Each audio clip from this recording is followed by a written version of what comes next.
So guys, finally উপস্থিত আছো মৌমাখি গাঁৱত। এয়া দেখিছে মৌমাখি গাঁৱত আমি এতিয়া বৰ্তমান ইয়াৰ পৰা আমি ডেকোৰেশ্যনৰ বস্তু নিব কাৰণে আহিলো আৰু আজি ইয়াৰ পৰা ডেকোৰেশ্যনৰ বস্তু লৈ গৈ আছো বিয়া ভ্ৰমণ মানে হনুমান মন্দিৰৰ বেক ফালে যি নেকি বিয়া ভ্ৰমণ আছে তালে আমি ডেকোৰেশ্যনৰ বস্তুৱে দেখিছে দুখন গাড়ীত বৰ্তমান লুট হৈ আছে আৰু আপোনালোকক ইয়াৰ দৃশ্যটো দেখাবৰ কাৰণে আজি আপোনালোকক চেষ্টা কৰিম। আৰু এ দেখিছে আমি আহি আছো এতিয়া আৰু এ দেখিছেনে প্ৰেৰণা মালিকে বহুত সুন্দৰকৈ আলহী ঘৰ বনোৱা হৈছে। এ দেখিছে হনুমান মন্দিৰ এ বনি আছে বৰ্তমান ফিনিচিং হোৱা নাই আৰু পিছফালে আমি যাব লাগিব বিয়া ভ্ৰমণ আছে পিছফালে আৰু আপোনালোকে চাই থাকক আৰু আপোনালোকে ক'ৰ পৰা চাইছে আপোনালোকে কমেণ্ট বক্সত নাপাহৰিব আপোনালোকে কমেণ্ট কৰি জনাবৰ কাৰণে। চাওক এয়া দেখিছে পিছফালে বিয়া ভ্ৰমণ এয়া বৰ্তমান এতিয়া ডেকোৰেশ্যনৰ কাম চলি আছে পেণ্ডেলৰ কাম চলি আছে বহুত সুন্দৰ লাগিছে আৰু হয়তো ইয়াত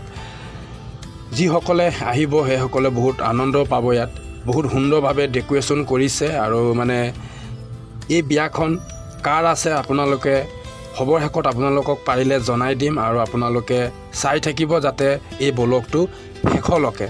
আৰু মই গাড়ীত বৰ্তমান বহি আছোঁ আৰু বহি আপোনালোকক ভাবি আছোঁ যে আপোনালোকক কেনেধৰণে আপোনালোকক ভিডিঅ'টো দিব পাৰোঁ। এয়া দেখিছে ডেকোৰেশ্যনৰ বস্তু বহুত অনা হৈ গ'ল আৰু বাহিৰৰ পৰা অনা হৈছে আৰু ময়ো ইয়াৰ পৰা 2-3 গাড়ীমান মাল আনি দিয়া হৈছে ডেকোৰেশ্যনৰ বস্তু। আৰু এয়া দেখিছে বৰ্তমান এতিয়া খালী হৈ আছে গাড়ীত আৰু বেলেগ আৰু মানে মিস্ত্ৰীয়ে এনেকৈ কাপোৰ পেণ্ডেল চেণ্ডেল মাৰি আছে আৰু দেখিছেনে বহুত সুন্দৰ লাগিব পিছলৈ বৰ্তমান এতিয়া বনাহে আছে পিছত বহুত সুন্দৰ লাগিব।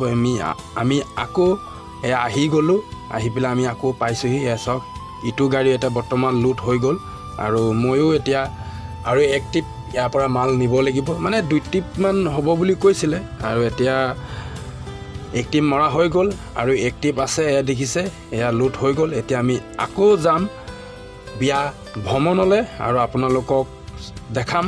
এবাৰ পাৰিলে ভিতৰৰ দৃশ্যটো আপোনালোকক অলপমান দেখাই দিম যাতে ভিতৰতো ডেকোৰেশ্যন হৈ আছে আৰু আপোনালোক আগতে দেখাম বুলি ভাবিলোঁ সময়টো অলপ দিগদাৰ হৈ গ'ল সেইকাৰণে এইবাৰ আপোনালোকক নেক্সট ট্ৰিপত আপোনালোকক ভিতৰৰ দৃশ্যটো দেখাম। আৰু এয়া চাওক আমি আহি পাই গ'লোহি আৰু বৰ্তমান এতিয়া গাড়ী খালী হৈ আছে। আপোনালোকক এইবাৰ বাহিৰৰ মানে ভিতৰৰ মানে বিয়া ভ্ৰমণৰ ভিতৰৰ দৃশ্যটো আপোনালোকক আকৌ এবাৰ মানে ভালকৈ এইবাৰ আপোনালোকক দেখাই দিম। আপোনালোকক বাহিৰৰ দৃশ্যটোহে দেখুওৱা হৈছে আৰু ভিতৰৰ দৃশ্যটো দেখাম। বৰ্তমান ভিতৰতো ডেকোৰেশ্যনৰ কাম চলি আছে।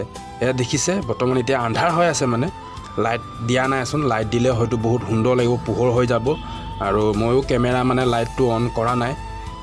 চাওক বৰ্তমান এতিয়া ডেকোৰেশ্যনৰ ফুল চুল মৰা নাই বৰ্তমান এতিয়া ফুল যি সামগ্ৰী প্ৰয়োজন হয় সেই বস্তুবোৰ বৰ্তমান এতিয়া গোটাই লৈছে আৰু স্কিমবোৰ ধুনীয়াকৈ ফ্ৰেম ফিটিং কৰি বৰ্তমান এতিয়া ৰেডি কৰি লৈছে আৰু বাকী যিমানবোৰ ফুল লাগে আৰু বাকী ডেকোৰেশ্যনৰ বস্তু সকলো বৰ্তমান এতিয়া যোগাৰ কৰি লৈছে আৰু পিছত বহুত সুন্দৰ লাগিব আৰু আপোনালোকক পাৰিলে আপোনালোকক দেখাম মই যাতে যদি নেক্সট যদি আৰু 1 ট্ৰিপ যদি মই আহিবলগীয়া হয় তেতিয়া আপোনালোককো মই এই ব্লগটোৰ মাজেদি আপোনালোকক কিমান সুন্দৰভাৱে ডেকোৰেশ্যন হৈছে আপোনালোকক দেখাম। কিন্তু বহুত ডেকোৰেশ্যনৰ মানে সামগ্ৰী লৈ অহা হৈছে কিন্তু সঁচাই কিন্তু বহুত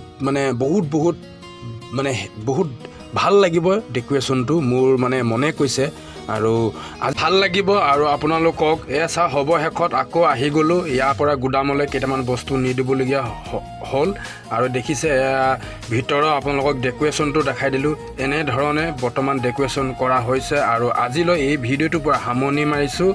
বাই বাই।